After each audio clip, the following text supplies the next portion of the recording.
एक बात और बता दो, जो महान लोग होते हैं वो कभी अपनी विशेषता अपने मुख से बताते नहीं। उनकी विशेषता तो उनके कार्यों से, उनके स्वरूप से, उनके प्रभाव से प्रमाणित होती है और विशेषता बताने से नहीं। अगर बता रहा है तो समझ लो विशेष नहीं है। एक स्थान पर राजा बलि जब यज्ञ कर रहे थे तो वामन भगवान का पदार्पण हुआ।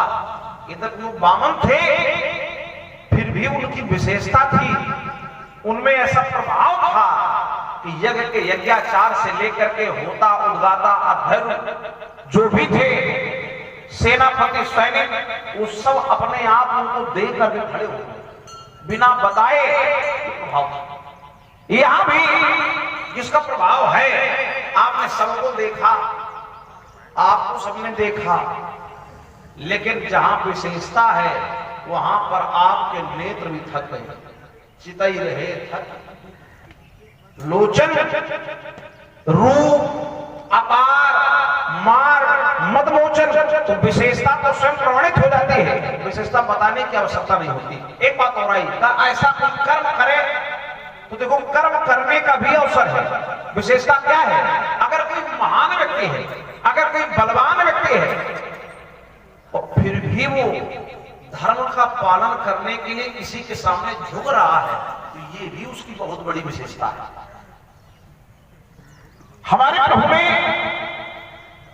आपको नमन किया और आपसे कहा, जिसने धनुष तोड़ा है वो कोई एक आपका दास होगा। विचार कीजिए। और आप स्वयं बता रहे हैं कि धनुष तोड़ने वाले को सबका सिरमौर बताया गया है, तो सबका सिरमौर है वो अपने को आपका दास बताए, दासत्व की भूमिका का निर्वाह करे, यही उसकी विशेषता है। जिस समय वृक्ष में फल आ जाते हैं तो फलदार वृक्ष स्वयं झुक जाता है। महान लोग सदा ऐसे कार्य करते हैं, गिरि निज सिरन सदा तरुण धरे हैं, तो यही विशेषता है, यही प्रभाव है। महात्मा जी कहते हैं कि राजा लोग मारे जाएंगे, तो राजा ने समर्थन किया धनुष तोड़ने वाले का। हाँ भाई, समर्थन किया। राजा भी दो प्रकार के हैं, साधु राजा अलग है और असाधु राजा अलग है। साधु राजाओं ने समर्थन किया है, लेकिन दुष्ट राजाओं ने समर्थन धनुष तोड़ने के बाद भी नहीं किया है। आप कहते हो सिरमौर बनाया गया है, लेकिन यहाँ आधे राजाओं ने सिरमौर स्वीकार नहीं किया है। धनुष तोड़ने के बाद भी वो कह रहे हैं, ले छड़ाई सी का को और धरि बांधो तब बालक दो, जो विदेक कछ करे सहाई तो जीतो समर सही दो। भाई बोले तोड़े धनुष चाड़ नहीं सरई, जियत हमें कुंवर को बरई। अब बताओ भैया, कहां मान है, कहां समर्थन है? ये समर्थन है कि पूरा आंदोलन है? विचार कीजिए। लेकिन कौन बोला? साधु राजा बोले, साधु भूप बोले सुनिवानी, राज समाजे लाज लजानी, बल प्रताप वीरता बड़ाई, नाक नाकई संग सिधाई, सोई सूरता की अब तो पाई, अस बुद्धि तो विधि मुंह मसिलाई, अरे देखो राम ही नयन भरी, तज ईर्षा मद को और लखन रोष पावक प्रबल जान सलम है। तो कहने का तात्पर्य है कि सारे राजा समर्थन में नहीं है। हाँ, अब आप बाहर से आए हो तो आपको सभी का जैसा लग रहा है कि यहाँ सब समर्थन में है, ऐसा नहीं है। विपक्ष भी बहुत है, समर्थन है उससे 3 गुना विपक्ष। विचार कीजिए। तो समझने का तात्पर्य यहाँ सब राजा भी नहीं है। आपको लगता है सब राजा है, कुछ राजाओं का वेश तो बना लिया है पर राजा नहीं है, रहे असुर छल छोड़ित वैसा। और यहाँ जो आए हैं वो देव दमन धरि मन शरीरा, तो यहाँ की व्यवस्था बड़ी विचित्र है। एक बात महात्मा जी ने और कही, कहा उसे राजाओं का सिरमौर बताया गया है, तो उसके जो आधीन है उनको देखो। पहली बात ये है कि ये कार्य वीरों को शोभा नहीं देता, और आपकी गणना भी वीरों में है। ये कार्य वीरों को शोभा नहीं देता कि अगर मुख्य व्यक्ति न मिले तो कमजोर भी हत्या, ठीक है।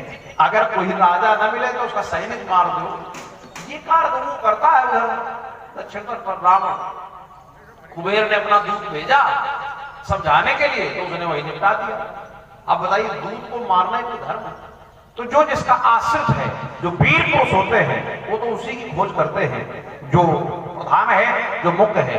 अब राजा जनक की ये क्षमता नहीं है। देखो एक बात और है, राजा जनक ज्ञान का प्रमाण पत्र तो दे सकते हैं, लेकिन राजा जनक के द्वारा वीरता का प्रमाण पत्र जारी नहीं किया जा सकता, क्योंकि वीरता का प्रमाण पत्र उसी के द्वारा जारी किया जाएगा जो वीर रहा होगा।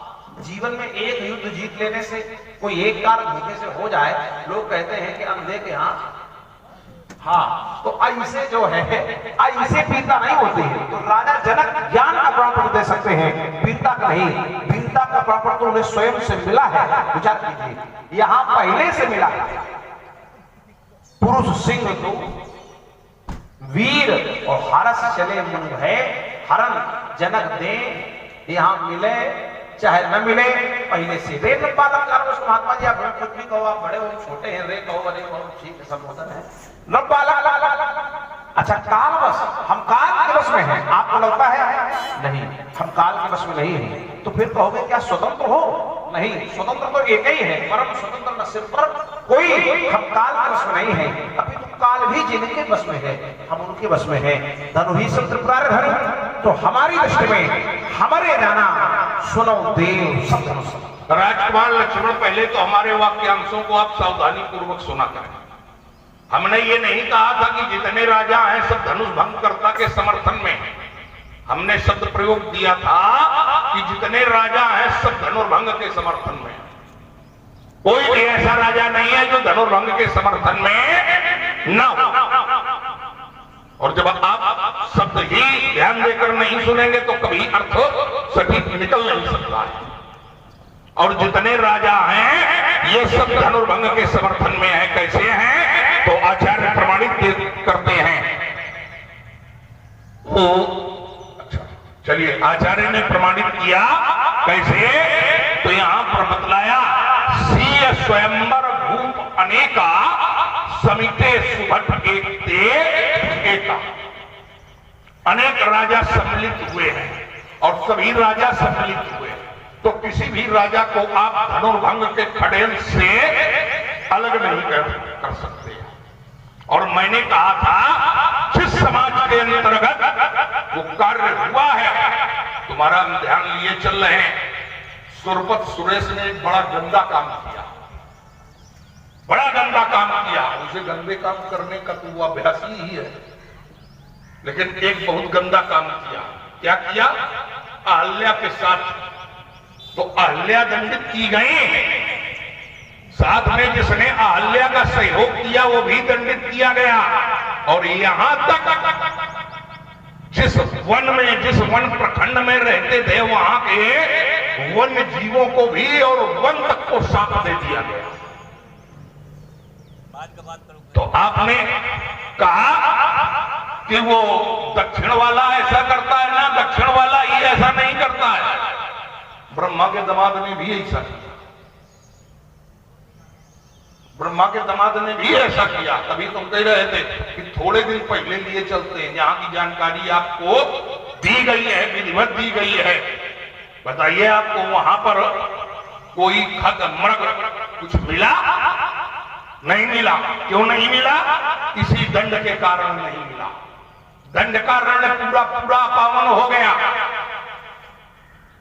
दंड का रण पूरा पूरा पावन हो गया। एक पिता के द्वारा शाप दिया गया। चिंतन करिए। अब हाँ, अर्जा के कारण, अब विरजा और अर्जा ये दो नाम प्रतिष्ठित हुए। ठीक? तो पुत्री के कारण किसी एक ने अपराध किया, लेकिन दंड उसके सारे आधीनों को मिला। पहले तो ये बात समझ लीजिए, हमने चूंकि तुम हो सामने और कोई होता, कायम जानते हैं कि समय समय पर गुरु बाबा का आशीर्वाद पाए हो तो कथा सुनते भी हो गए, कथा का कहना भी लागत हो। हाँ, तो और कौनो होए चौपतिया छाप, वही तुम कह रहे थे, आचार्यों ने तुम पर बड़ा भरोसा किया है।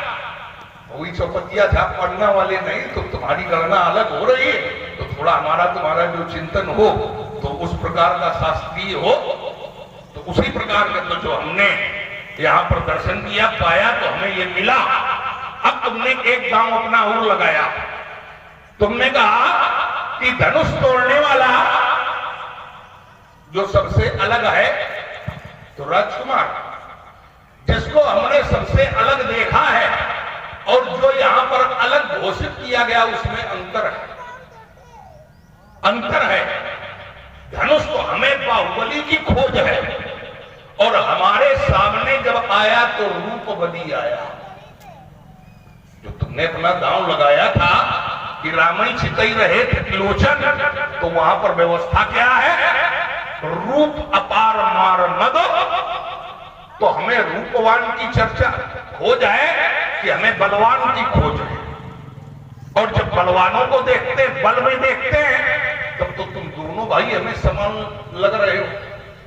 और ये हम थोड़े, ये तो तुम्हारे गुरु बाबा, और तुमने जो प्रमाणिकता दी है, कहने लगे वो पहले से वीर कहा गया है। तो देखना, अब तुम अपने तर्क में फंस गए। पहले से वीर क्या वो अकेला कहा गया? तुमने जो सोरठे का आधा भाग पढ़ा, किसी को पूरा कर लो और न कर पाओ तो हम किए देते। पुरुष सिंह दो वीर कह रहे हैं, उसको पहले से कहा गया है। तो पहले से क्या एक को कहा गया? दोनों को कहा गया। और यहां धनुष एक ने तोड़ा है, तो एक को हम पूछ रहे हैं क्या कुछ गलत कर रहे हैं? भाई जिनको पहले से कहा गया वो दो है। पुरुष सिंह दो वीर हरसि चले मुनि भय हरन। एक होए तो हम उसी पर टिक जाए। अब मैंने एक बात और दी थी, तुमने कहा कि धनुष तोड़ने वाला, तो राजकुमार लक्ष्मण धनुष तोड़ने वाले को तुमने कहा जो तुम्हें बताया जा रहा, तुम वो मान नहीं रहे हो। हाँ, हम मानते जब उसने दास धर्म का निर्वहन किया होता। क्या धनुष तोड़ने वाले ने कोई भी दास धर्म का निर्वहन किया है? अरे दास और सेवक के धर्म से तो वो कोसों दूर है। दास और सेवक के धर्म से वो कोसों दूर हमें दिखाई दे रहा है। दास का धर्म क्या यही होता जो हमें बताया जा रहा है कि होई क्यों एक दास तुम्हारा, होई क्यों क्या है? आप इसे स्पष्ट मानेंगे कि अस्पष्ट मानेंगे?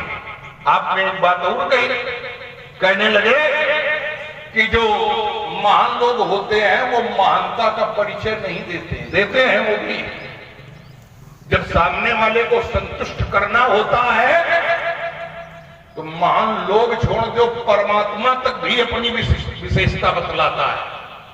और कैसे? तो महाराज मन से उस परब्रह्म परमात्मा की वाणी ने क्या कहा था? मोरे कछु अदे नहीं। ये विशेषता अपनी बताई क्योंकि सामने वाले को संतुष्ट करना था, सामने वाले को संतुष्ट करना था। तो जब दूसरे को ऐसे न बतावें विशेषता, लेकिन जब सामने वाले को संतुष्ट करना, फिर हमारे जैसे को जो लोगों पर संकट बना हुआ हो। तुमने कहा कि यहां पर कुछ राजा ऐसे हैं जो धनुष तोड़ने के लिए गए और कुछ ऐसे हैं जो धनुष तोड़ने के लिए नहीं गए। राजकुमार नहीं गए, वो तुम्हारी दृष्टि में निर्दोषी हैं, तो धनुष तोड़ने वाले की भी तो दृष्टि में निर्दोषी होनी चाहिए। तो फिर आखिर धनुष तोड़ने वाले का धर्म क्या है? धनुष तोड़ने वाले का धर्म क्या है? चिंतन यहां करना है। अगर उसका धर्म यह हो कि उसके कारण निर्दोषी मारे जाएं, तो क्या इसे आप धर्म मानेंगे? नहीं मानेंगे। अपने कर्तव्य का वो निर्वहन करें। तुमने कहा कि जो वीर हो वो वीरता का प्रमाण दे, तो तुम हमसे न लड़ो, ना हमारे सामने बोलो। राजा जनक को पकड़ो और उसे मारो जाके। काहे उसने इसी सब अनुचित घोषणाएं की है? भाई हमें जो बताया वो राजा जनक ने बताया राजा जनक ने बताया समाचार कई जनक सुनाए जे कारण महीप सभाए। और कारण क्या था? तो कारण था राजा जनक का पन। आए सुनी हम जो पन था ना, और पन क्या था?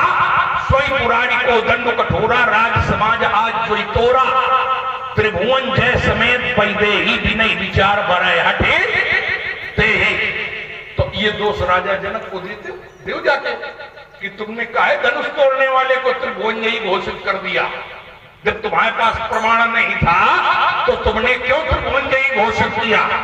और हम तो यहां देख रहे हैं कि उसको त्रिभुवन जयी की घोषणा घोषित की गई, तो किसी राजा ने भी विरोध नहीं किया, किसी राजा ने विरोध नहीं किया, किसी ब्राह्मण ऋषि मुनि विद्वान ने विरोध नहीं किया। तो जब उसका सब समर्थन कर रहे हैं, तुम्हारे त्रिभुवन विजयी ये लोग मान रहे हैं, और जब ये लोग मान रहे हैं उसको, तो फिर क्या राजा, क्या धनुष तोड़ने वाले ज्यादा हो गया को लोगों के विश्वास की रक्षा करनी की चाहिए कि नहीं करनी चाहिए? हमने कहा तो उसको सामर्थ्यवान मान रहे हैं, और जब उसको सामर्थ्यवान मान रहे हैं तो फिर सामर्थ्यवान व्यक्तित्व का धर्म क्या होता है कि जो उसके आश्रित हैं। तुमने कहा सब राजा नहीं आश्रित है, तो देखो सब नहीं आश्रित है, जितने आश्रित हों उनकी रक्षा के लिए तो धनुष तोड़ने वाला अपना परिचय दे कि हम गलत कह रहे हो तो बताना।